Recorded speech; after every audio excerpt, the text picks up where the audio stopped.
Hello বন্ধুরা, আমি বিহু চলে এসেছি তোমাদের কাছে আমার নতুন অ্যাক্টিভিটিস নিয়ে। এখানে আমি পুজো করে দেখাবো। তোমরা যারা পুজো করতে জানো না, আমার এই ভিডিওটা দেখো, দেখবে তোমরাও পুজো করতে শিখে যাবে কিভাবে পুজো করতে হয়। এখানে পঞ্চপ্রদীপ নিয়ে ঠাকুরের সামনে এভাবে ঘোরাবে, তাহলে দেখবে ঠাকুর খুব খুশি হয়ে যাবে। এইভাবে পঞ্চপ্রদীপটা নেবে আর এক হাতে ঘন্টা বাজাবে। এই পঞ্চপ্রদীপ দিয়ে ঠাকুরকে আরতি করতে হয়।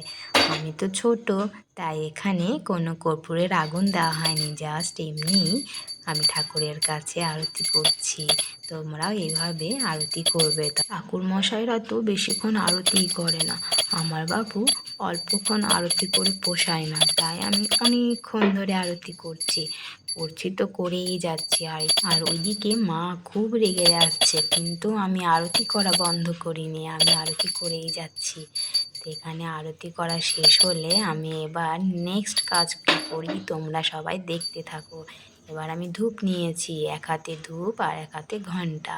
আবার ঘন্টা বাজিয়ে আমি ঠাকুরকে এবার ধূপ দেখাবো।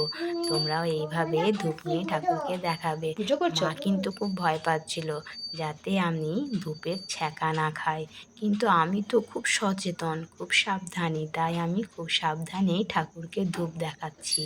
তোমরা এভাবে আমাকে ফলো করো। দেখো আমি কীরকমভাবে পুজো করছি, তাহলে তোমরা সবাই পুজো করা শিখে যাবে। এখানে ধূপটা এভাবে লাগিয়ে নেবে। আমার কিন্তু আবার ধূপ দেখানো পোষালো না, আবার ধূপটা খুলে নিয়ে আবার দেখাতে শুরু করলাম। কারণ ওই অল্পক্ষণ পুজো করে আমার বাপু পোষায় না। সবাই তো অল্পক্ষণ পুজো করে, তাড়াহুড়ো করে, ঠাকুরের কাছে কি অল্পক্ষণ পুজো করে পোষায়? একটু ভক্তি ভরে তো ঠাকুরকে ডাকতে হবে নাকি? তাই আমি এখানে ধূপ দেখাচ্ছি, আবার মা রেগে যাচ্ছে, তাই মাকেও একটু ধূপটা দেখিয়ে দিয়ে এলাম। আর এখানে আমি মাকে বলছি তুমি ভিডিও করো, আমি পুজো করছি। তো এখানে এবার প্রণাম করার পালা। তোমরাও এভাবে মাথা নামিয়ে প্রণাম করবে। আমার হাঁটু মুড়ে প্রণাম করেও পোষালো না, তাই আমি পা মেলে ষষ্ঠাঙ্গে প্রণাম করতে শুরু করলাম। তোমরাও এভাবেই প্রণাম করো। আমি নেক্সট কী কাজ করছি তোমরা দেখো। শঙ্খ বাজানো। এবার নেক্সট পুজো হয়ে যাওয়ার পরে শঙ্খ বাজাতে হবে। এ কি, আমার তো শঙ্খ বাজানো হচ্ছে না, কিন্তু আওয়াজ তো বের করতে হবে, তাই আমি মুখ থেকে একটু আওয়াজটা বের করে দিই, যাতে সবাই বুঝতে পারে বিহু শঙ্খ বাজাতেও পারে। আমার এখানে শঙ্খ বাজানো দেখে তোমরা কিন্তু কেউ হাসবে না, কারণ আমি এভাবেই শঙ্খ বাজাতে পারি।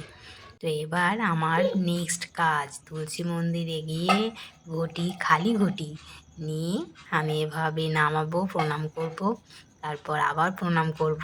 তো এই হচ্ছে আমার পুজো। তোমরা কেমন শিখলে আমার কাছ থেকে পুজো করা? তো আমার এই ভিডিওটা কেমন লাগলো অবশ্যই কমেন্ট করে জানাবেন। সকলকে অনেক ধন্যবাদ।